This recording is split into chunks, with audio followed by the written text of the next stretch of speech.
These are my spice racks. I got two of them here, and they squeeze in and go out and stuff like that. But I clean these. I clean off this countertop, and I clean off all the bottles, because as you're using those bottles and stuff, they get sticky from your hands and stuff, and you use them and putting them back up and things like that. So you take all of these bottles and you wipe them off with a little soap and vinegar, baking soda, whatever solution you use to clean with. Just wipe your spice bottles down. But here's the cool tip. I've literally used every spice storing creation known to man over the 40 plus years that I've been cooking.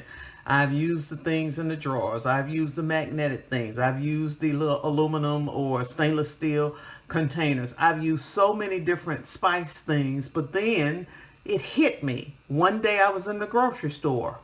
Store your spices the way the grocers store them in the store. Store them alphabetically.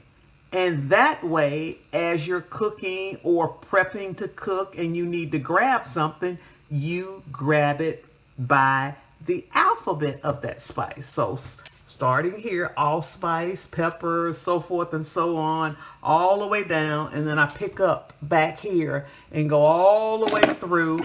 And that's how I store my spices now.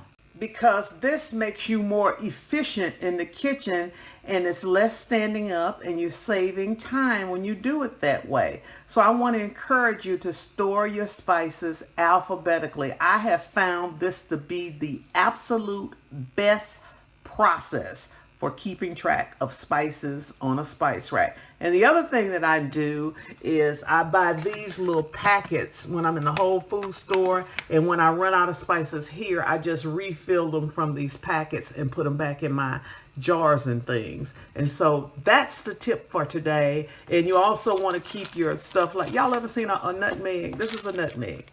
That's a real nutmeg, and you use your grater to grate that. And it'll give your whatever dish you're having that requires nutmeg much more flavor. But that's what you should do. I recommend that you do when you're storing spices. Store them alphabetically.